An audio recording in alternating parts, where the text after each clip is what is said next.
Gold's been absolutely ripping higher, but here's the real question that no one's answering. Are you too late? Right now, investors are scrambling, realizing they are dangerously underinvested, and they're all wondering the same thing. Do you buy today or sit tight? Let's jump into it with Nick. I have this chart here of gold. And so what I want to highlight here is obviously we've had a parabolic rise in this asset.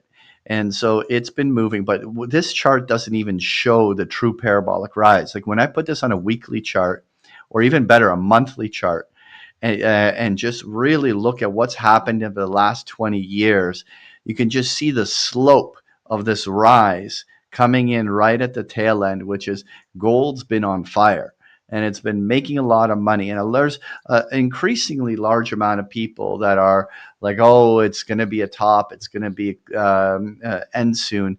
But there's a lot of macro fundamental reasons why gold is potentially going to do well, particularly geopolitics and central bank buying and all sorts of other bigger picture reasons for that.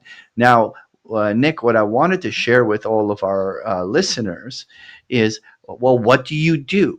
And one of the things that I subscribe to, and I know that you appreciate this, is I love to naturally buy dips, not rips. I want to be able to buy a pullback where the asymmetry of the trade is reset, and I can actually have a bigger upside and a smaller risk in when I'm trading. So once gold has made this kind of a move, what choices do you have? And this is where I wanted to introduce to everybody the idea of putting on a bull call spread.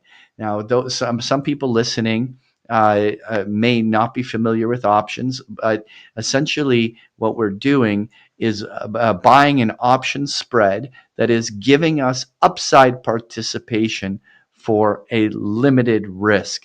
And this is a strategy I know you've talked about in our previous episodes numerous times. And I think that this is such an interesting moment to do this. Do you is the spread strategy also your go-to here? I think it is, especially with the elevated implied volatility on gold right now. There you go. And so here's that chart. And this is exactly what you're talking about. What we saw was the long term implied volatilities of gold sat in the 15 to 17% range. And this most recent burst higher had implied volatilities almost double. Now, what does that mean? Our listeners might not know what that means. It means that the options market is expecting gold to be making much bigger moves Mhm. on its implied ranges are wider, and therefore they have to make the options more expensive to reflect the wider variance of outcomes in terms of what can happen. So this is why a spread trade to me is the most ideal, because what happens is that while the option that you are buying is more expensive, the option you're also selling is earning you a more expensive premium in return. And Absolutely. therefore, you are opening a trade that is far more neutral to the cost. And it's more about you participating in a particular move. If you've been enjoying this kind of insight and want to see exactly how I'm positioning, head over to bigpicturetrading.com. You can start a 14-day trial with no credit card required.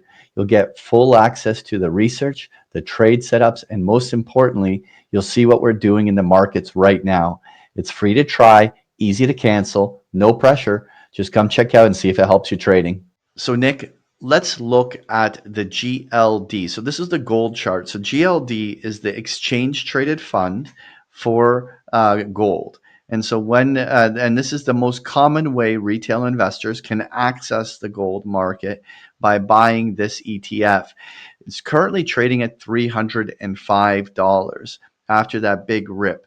And so let's build an option strategy based around the idea that there's a chance that this will continue higher up to 330 on the upside. So let's just put in red that you're getting an upside move up to like $330, and you think there's room for a proper $25 rip on the upside.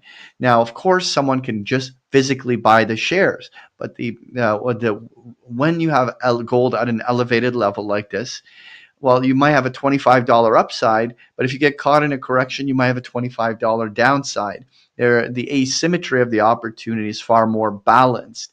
And what we seek to do when someone like yourself or me put on a debit spread is what we're seeking to do is put a much smaller amount of risk on the table, yet leaving majority of that upside potential still available in there.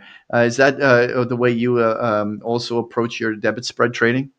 Absolutely, yeah. You want to look at it from the perspective of asymmetry of risk, and basically you want to say, okay, can I risk a small amount of money for a much, much larger potential reward?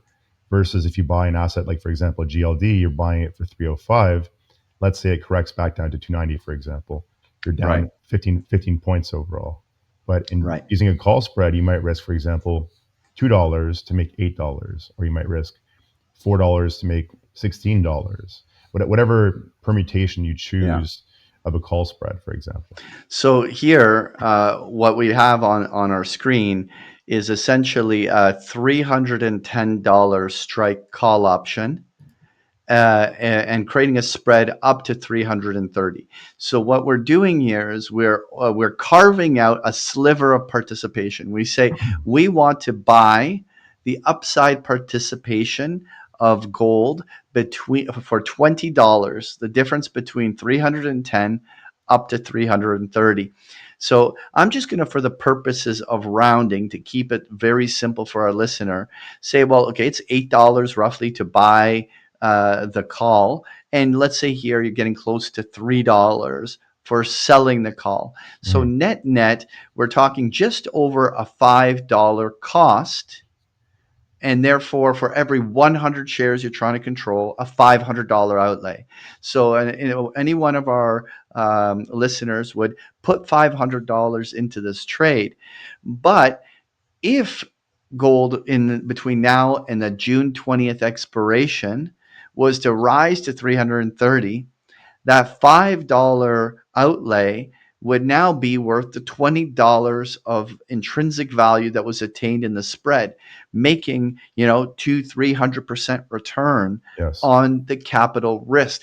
And so we took a trade that was not asymmetric when buying the shares. It was much more equal in its asymmetry.